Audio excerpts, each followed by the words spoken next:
Coverage you can count on continues. With Storm Team 10 meteorologist Brady Harp.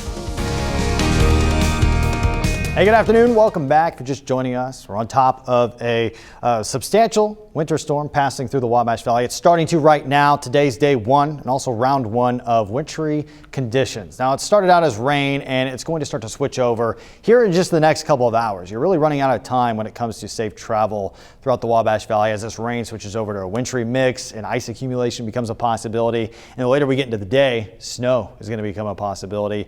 And we're in for another round tomorrow with heavier snow, and tonight strong winds are going to start to take over, blowing that snow around, creating problems with drifting, and again, blowing snow, reducing visibility if you have to do any driving. So high threat both today, tomorrow, but Friday even early. If you have to do any driving, going to work early, any traveling you want to do, it's still going to be a problem to begin with.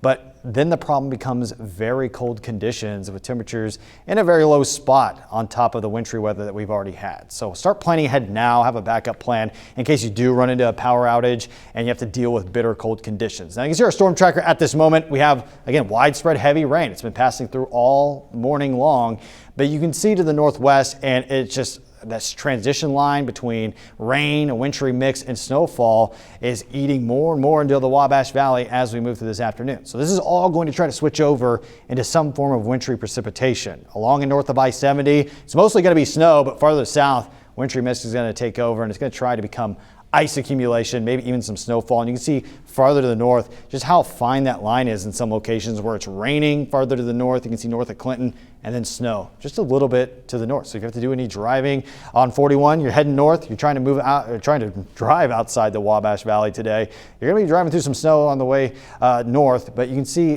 that more and more of the Wabash Valley is going to be right there with the north with more snowfall. You can see farther to the south, southeast, rain showers hanging on a little bit longer as warmer air slowly moves out. But you can see this transition line, that pink color, a wintry mix throughout the rest of this afternoon as snowfall takes over for several hours this afternoon. From mid to late afternoon, any driving you need to do along and north of I-70, be prepared for snowfall. And farther to the south, you can see that pink color there, wintry mix, ice accumulation. Now, as we move through the day tomorrow, more and more snowfall is going to arrive. Tonight, again, we're going to enter just a lull here with mostly cloudy skies, a very short-lived one before more snowfall arrives from the southwest. And you can see how dark that blue color is. Wintry mix farther to the south.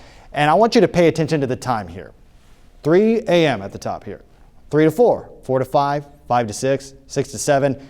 Heavy snow is continuing here for hours tomorrow morning. So expect multiple inches of snow accumulation on top of what already will happen late this afternoon and early evening, on top of whatever ice accumulation happens farther to the south. So you need to be careful. And if you don't have to get outside tomorrow, I would just stay inside. This is going to be a particularly dangerous situation because you can see even as we run up to lunchtime through the afternoon, even around sunset here, there's some form of snowfall happening. So just be careful. Multiple inches of snow accumulation are expected from this. You can see our snowfall forecast along north of I-70. Expect more snow accumulation, but even farther to the south where you have less snow accumulation, still watch for ice accumulation underneath whatever snowfall does accumulate tomorrow. You can see our 7-day forecast. After the winter storm passes through, our next problem becomes very low temperatures. -2 degrees Saturday morning.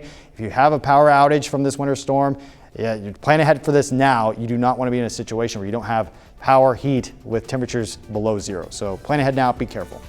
Brady, thank you so much. And before we go to break, here is a live look outside in Terre Haute.